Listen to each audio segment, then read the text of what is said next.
Hi, everybody. I hope you're doing well. I did just get a trim. This is my third one since my chemo. It's just a trim.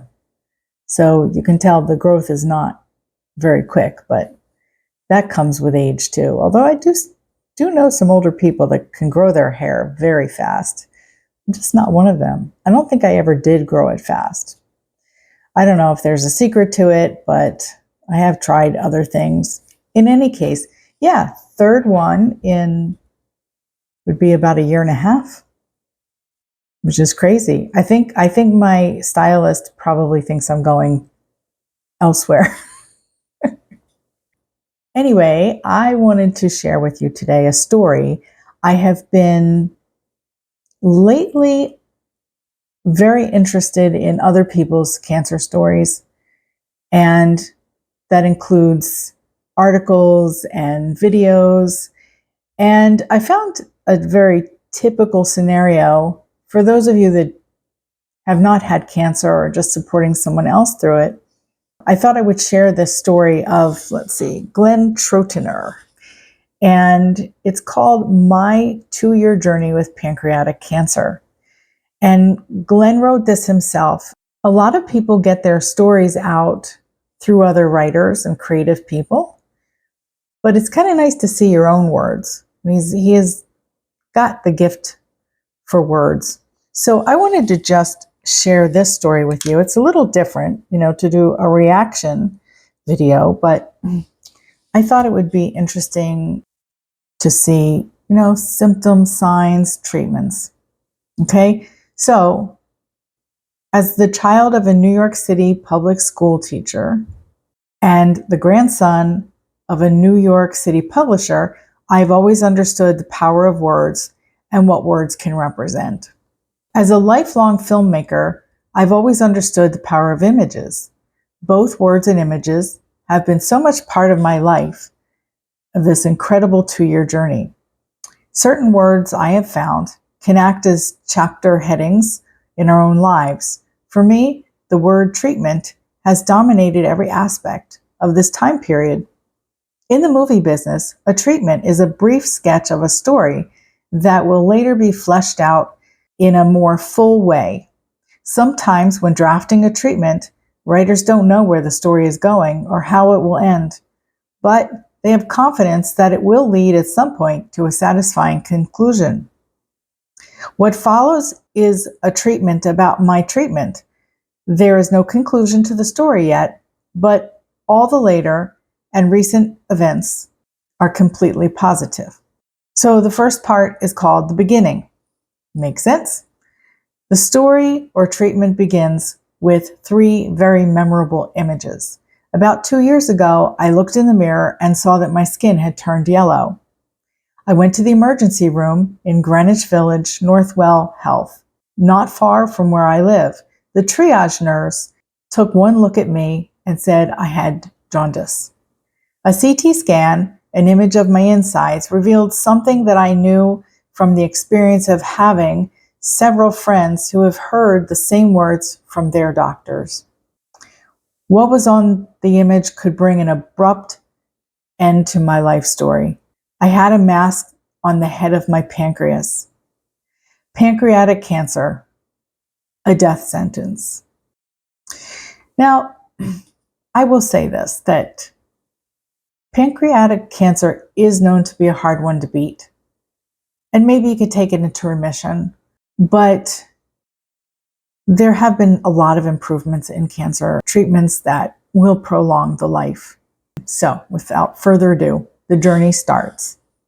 I took the scan to Memorial Sloan Kettering, and a top surgeon, Dr. Alice Wee, had agreed to take me on as a patient. Dr. Wee looked at the image and determined my mass looked resectable. This, I learned in layman's terms, meant it was removable by surgery. In order to explain the first steps of my treatment, Dr. Wee drew an image on an 8x11 piece of paper, a pencil representation of my insides. On the diagram, she demonstrated the basics of the operation called the Whipple. It required her and a team taking my insides apart, removing the mass, and then putting me back together. So I had read about the Whipple. I don't know anybody that's ever had it, but it reminds me of a gastric bypass. Basically, they detach a few things, resect the pancreas, so they take the head off as well as the tumor, and then they reroute things, including a bile duct. I would imagine it takes a lot to recover from, just as a gastric bypass would. So the procedure was scheduled for the following day. Wow, that's huge, because I can't even get like a physical for 3 or 4 months. But that's good. I've never really heard of that, but I think that's the way it should be. I think that's wonderful. Of course, you don't have a lot of time to prepare, but knowing that time could be of the essence in these matters, I felt a small degree of relief. After almost a sleepless night, where I tried not to imagine the worst but hoped for the best, I was wheeled into the operating room, wrapped up like a cocoon, attached to many wires, and placed under anesthesia.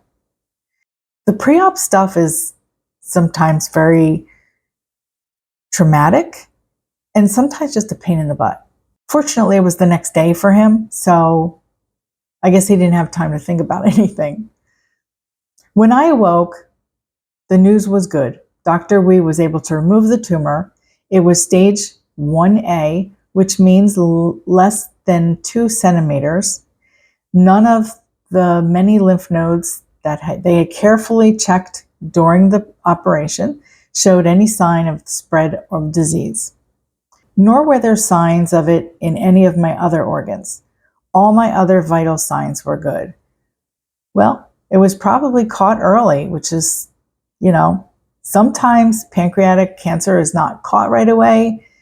Jaundice is a very strong sign that, if you get jaundice, there is something going on, I was encouraged to be active right away. Well, the day after surgery, kind of active. Yeah, they want you to just get up out of bed and just walk. I have been known to just say, no, thanks, we'll do it tomorrow. The recovery part 1. After a couple of days of being in bed with contraptions on my legs to keep my blood flowing and prevent clots, a nurse steadied me to my feet. Standing up seemed like a cliche intended, huge step forward in regaining independence. I grabbed the IV pole, moved slowly toward the hospital room door, and walked laps around the track-like hall, which is something like 1/20th of a mile for each lap. Around and around I went, relying on the sturdiness and support of the IV pole and the company and encouragement of the nurse. In my younger days, a 10K seemed like nothing. Now 10 laps seemed like a difficult goal. That IV bag, which hung from the pole, was also my lifeline. Not only was it keeping me hydrated, often it supplied me with specific liquids which had been prescribed to regulate different parts of the periodic table that circulated within my bloodstream, which came up as deficient on almost an hourly blood work. Potassium, or was it magnesium, was a bag I never looked forward to seeing hung on that pole. It burned in a way that rivaled the pain I felt in my abdomen when I was trying to sit up. The emoji imagery of the pain chart, oh my gosh, I remember that, measures the level of pain from 1 to 10. And the staff often asked me about taking on amusement, meaning, was it a 6 or a 7? Does it really matter? It hurt like hell. Yeah, the burning sensation that he compared to sitting up. If you have an abdominal surgery, I actually gave some advice in my last video, and you should have a pillow to pull yourself up, because those muscles, oh my gosh, really, really gonna hurt. And the chart with the little faces on it, Those are actually pretty funny. You know, I don't even pick a number. I go, that face right there. So it sucks though. It does suck, especially the first like 48 hours or so. Does it really matter? It hurt like hell. Actually, I believe it does matter because a part of the treatment and recovery was learning to deal with the pain. I tried not to complain about it to anyone, as it seemed there was little value in doing so unless it was in relation to drugs to help me weather through it. And who was I going to complain to? It was the time of COVID-19. The rest of the world was on lockdown. Many of the closest to me were in New York, New Jersey, and Connecticut, but quarantined like everyone else during the COVID-19 crisis. The hospital had a no visitors policy. Oh, so that's why they were able to do the surgery the next day, maybe. Okay, because they were probably just prioritizing necessary surgeries. I know that was a problem.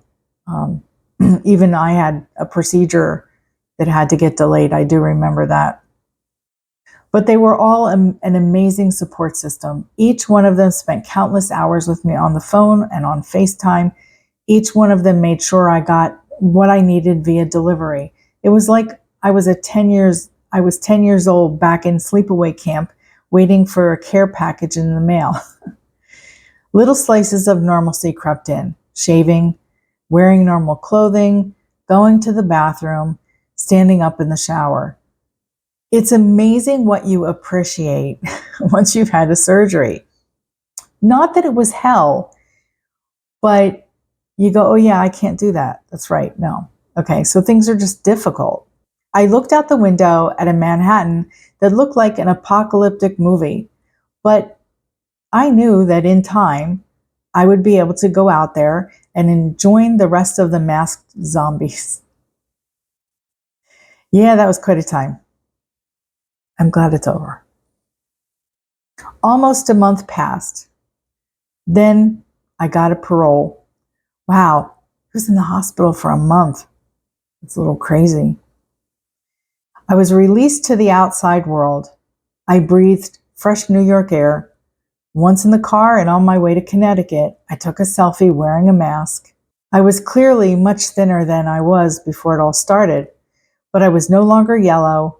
I was ready to enter a long phase of my treatment. The journey continues. After a couple of months, I was strong enough for the next phase of my treatment. My oncologist, Dr. Danny Khalil, put me on FOLFIRINOX, hooked on phonics. What I was told was essentially the strongest version of chemotherapy patients who have my diagnosis usually get. Each treatment consists of 3 cancer-battling drugs, a medication to keep my white blood cell count high, and a medicine to help combat nausea, which was one of the side effects of the drug. The chemotherapy was meant to keep the disease from recurring. I was going to get 10 treatments. 10 treatments, wow. One treatment would be given to me over a 3-hour period every other week. Wow, the golden seal usually for chemo, that is like an IV drip, is about 6 to 8 treatments, usually 6. And it does, yeah, sometimes that is a 3-hour period, but it's usually every 3 weeks. So this was serious. I mean, they weren't messing around, even if they thought they got it all with surgery. A bag with one drug stayed attached to me for 48 hours. I learned to sleep with it, and my cat learned to avoid it.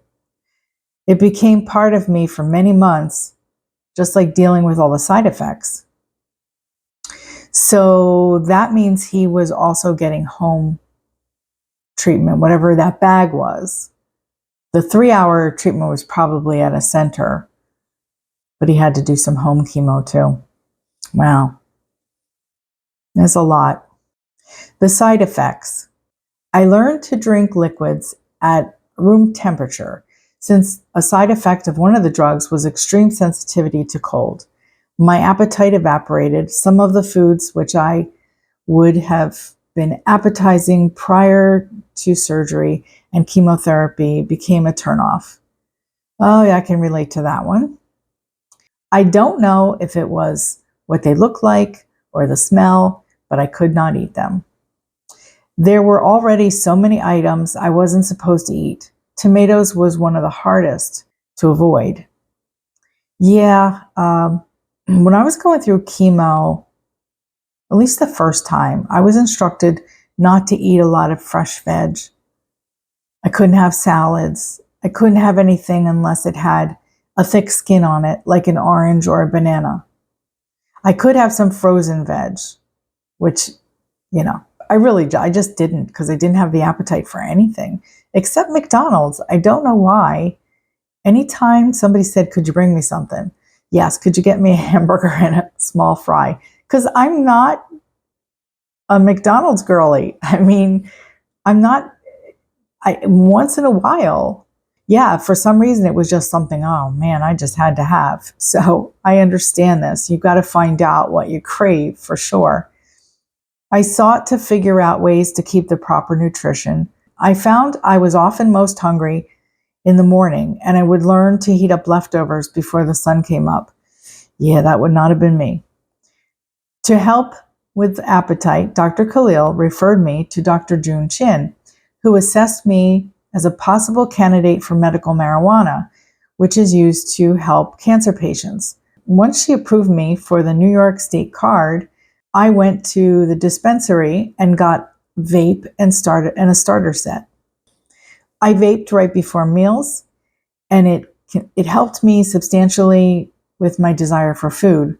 One time, it worked so well, I ate a half a box of Oreos. Okay, at least you got something in there, which was certainly a big cheat from the healthy meals. But I was so happy to be hungry at mealtime. It seemed like moderation would be the key. Weight loss started to be less of a problem. For some reason, Thanksgiving food became the constant craving. Oh, I would have craved that much more than McDonald's would have been. That would have been better. And I ate a lot of stuffing and turkey. Maybe I was subliminally giving thanks for still being on the planet. My uncle brought me a week's worth of cooking, which my aunt had prepared. Her nephew enjoyed the food like no Thanksgiving ever before. The recovery. I'm long done with chemotherapy, and the 2-year anniversary of turning yellow is just around the corner. I'm in the pattern of getting scanned once every couple of months. The last scan was completely clear. 2 remarkable words, cancer-free. Yeah, I prefer in remission. It's not that I don't want to think positively, but you know what? It was a big disappointment that I wasn't cancer-free. So I don't know. Maybe cancer-free is fine. How do they guarantee that? It wasn't true for me. I've resumed a semi-normal life, going to the movies, riding my bicycle, writing, and teaching. Over the summer, I did a 4-mile walk in Central Park that ended up as a volunteer handing me an ice pop right after I crossed the finish line. No longer sensitive to cold, it might have been the best ice pop I ever ate. I'm going to add it to the Thanksgiving menu this year. Oh, yes, and around the corner is the next Thanksgiving. Surely I know what to give thanks for. Okay, for the bad news, Glen did pass away a year after the article was written. So a lot must have happened in that year. And I would have loved to have known the rest of that story. But if he enjoyed an extra Thanksgiving, that's great. I hope he really rode that bicycle hard. We really appreciate those little things when we come out of treatment. We really do. And I know that my glasses are giving off a glare. When we come out of treatment, it's like, okay, what are you doing with your life now? That's why I started my bucket list. because terminal or not, I want to make sure I get it in because you just don't know. Look, Glen didn't know. He really thought he was cancer-free at that time. Anyway, that's kind of a typical story. I mean, the ending isn't necessarily typical, but I mean, going through treatments and, just the way it happened, even though it was during COVID-19, that's a little crazy, but I'm glad they were able to take him in right away. So if you'd like me to share more, I could even react perhaps to videos, with patient stories. And while Glen's story wasn't necessarily unique, he existed. He was a person, and a person that struggled, and a person that triumphed and did lose. I liked his writing. I liked his excitement. And I liked his honesty. Okay. I want you to make every day count because you just don't know. Every day that you can. Some days I got to throw back in to the water, and go fishing for another day. But I just took a Ritalin, so I kind of feel like I'm going to end up having a good day. Anyway, love you guys, and I will talk to you in the next video. Bye.